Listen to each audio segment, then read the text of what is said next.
A Illas Esculturas, tamén coñecida como Illa do Cobo, situada en Pontevedra, trátase dun proxecto artístico promovido por Rosa Olivares e Xosé Antón Castro en 1999, con motivo da celebración do Ano Santo Xacobeo. As esculturas realizadas por diferentes artistas teñen en común o uso do granito, sendo este un material moi presente na contorna galega e tamén están relacionadas coa tradición e a natureza autóctona. Hoxe en día, trátase do maior museo de arte contemporáneo ao aire libre de Galiza.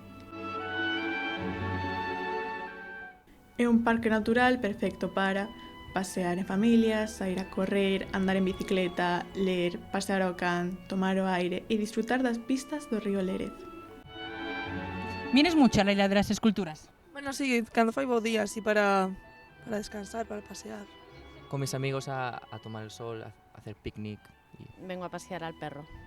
Sí, muchísimo, prácticamente todos los días. Desde Lérez, que es donde vivo, vengo en bicicleta. Algunhas persoas non son responsables á hora de botar o lixo, polo que moita basura queda no chan. Por outra parte, moitas das esculturas presentan poucos coidados, e incluso algunhas teñen grafitis que ninguén limpa, perdendo así o seu valor artístico. Isto provoca que a xente descoñeza a presenza destes monumentos, deixando atrás a idea inicial do proxecto. Sí que es verdad que hay ciertos aspectos en los que se podría mejorar, como por ejemplo más limpieza, podría haber más puntos de basura o más fuentes incluso. A basura, o sea, que está bastante sucio.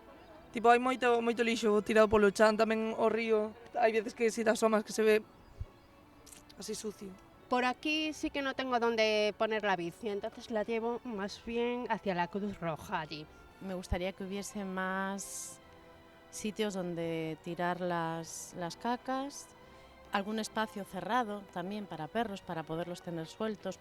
Así pois, a conservación da Illa das Esculturas é unha acción de todos, tanto a administración pública, cuxa obriga é asegurarse de que o espazo permanece en boas condicións, como das persoas que visitamos o lugar, que debemos respetar os espazos naturais, xa que do contrario non poderemos disfrutar deles.